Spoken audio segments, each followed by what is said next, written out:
Chances are you have seen green screen in some of the video you've watched. In fact, I know you have seen it in this case. As winter arrives on the calendar in the province of Alberta, so too do the cold winter temperatures. It's going to be just -25 up in Fort McMurray. In Edmonton, it'll be about -18 with sunny skies. Here in Calgary, though, it's going to be about -15, and we're expecting maybe 10 centimeters of snow. Your full forecast coming up at 11.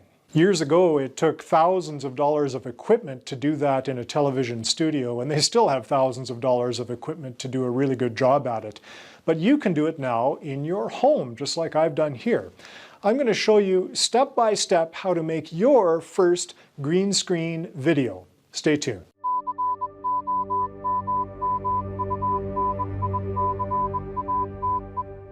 Of course, to make green screen video, you need to have a green screen, and this one I have here in my home studio is about 8 feet high. Well, a little bit less, I guess. The ceilings in my house are 8 feet high, so I'm just under ceiling height, and I've actually got room to add more height if I need to. There's some extra cloth fabric on the floor.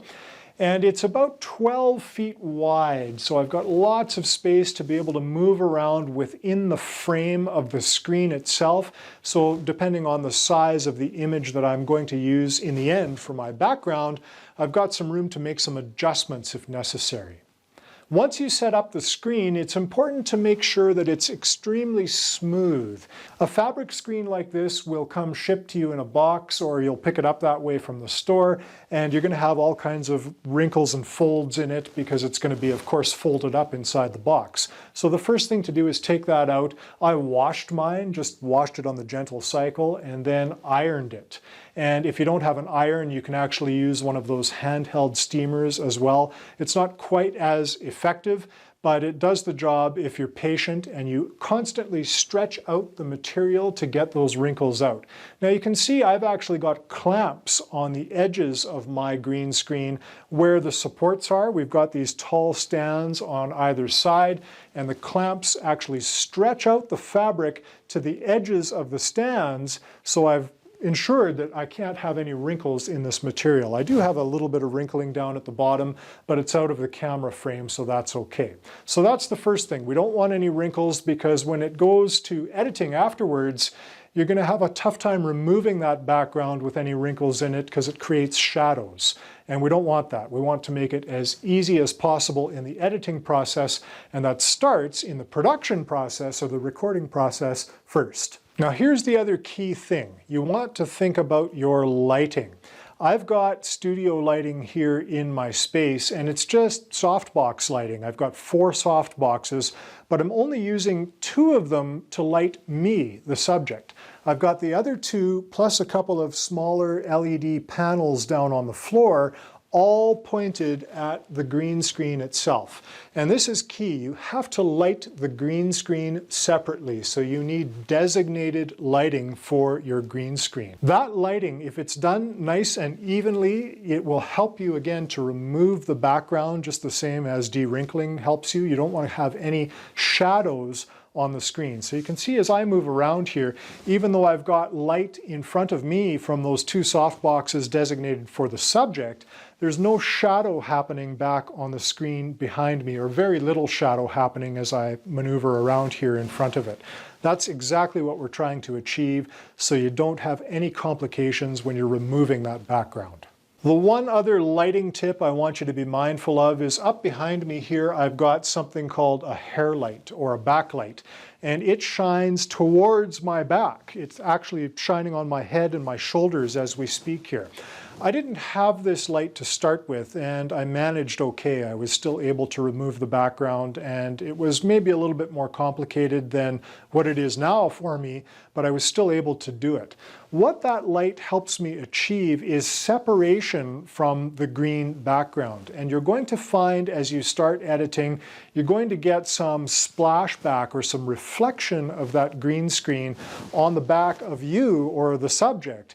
and it's going to create this outline of green around you, and you're going to be having to make some adjustments with tolerance and softness and things like that in your editing process to be able to eliminate that green outline. You're going to have to do some of that anyway, but having that light in behind, that hair light, can help create that separation and reduce that reflection, so you've got less of that work to do in post-production or in editing.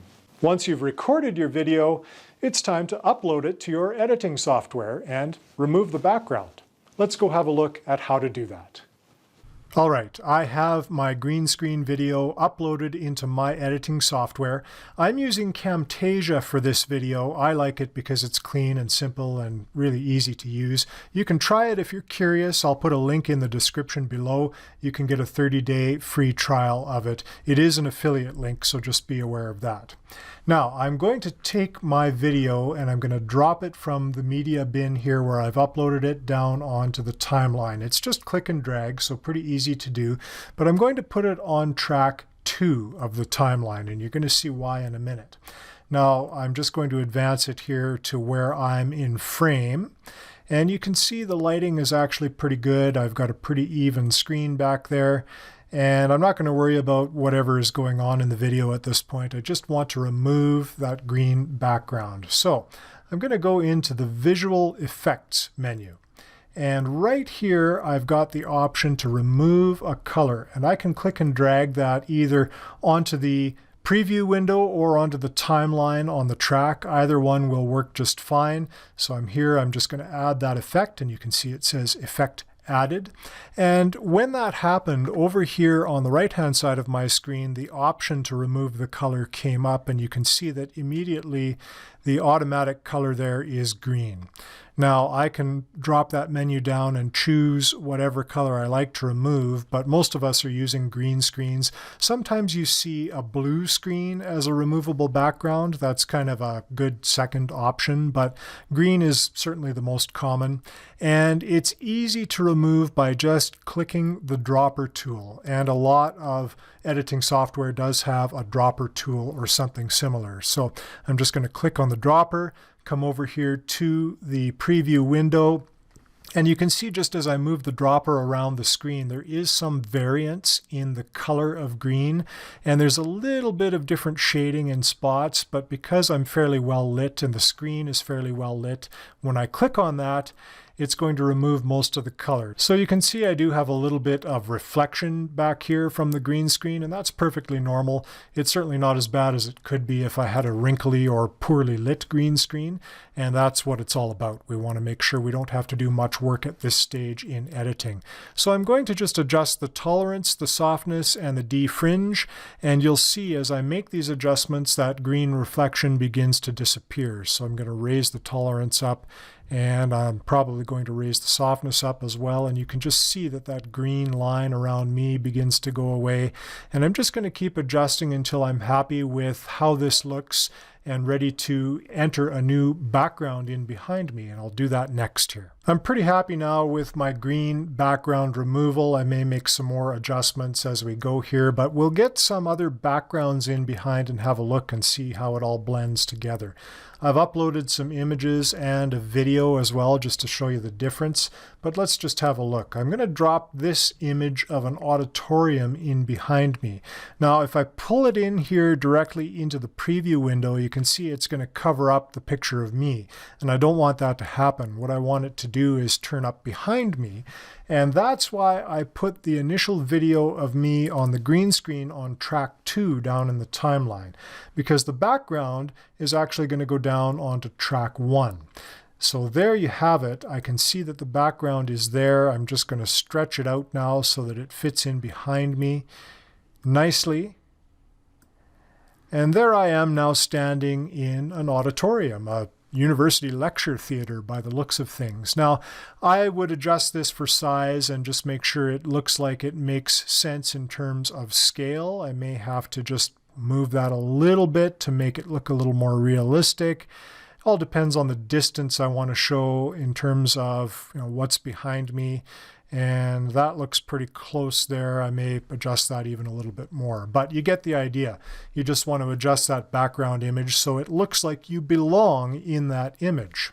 Now, depending on the length of the video, you actually have to stretch out that image to the full length of the video. So you can see as I zoom in on the tracks, the full length of this video, even though I haven't done any editing yet. Right now it's at 5 minutes and 45 seconds roughly. So this image that I've got on the first track, I have to stretch that out the full length of the video if I want to be in that background for the entire time of the video. But you can see now that as I move,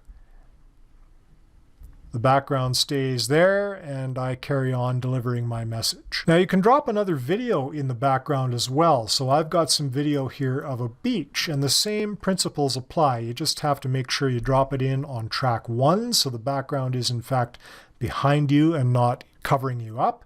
And there it is. Now the video is a certain length, so you can't just stretch that out. This video itself is just well, a little bit over a minute in length. But what I could do is I could just add the same video back to back for the entire length of my video, because really it's just a beach scene that doesn't change at all. And so to have it on what is effectively a loop by repeating the video, it doesn't make any difference whatsoever.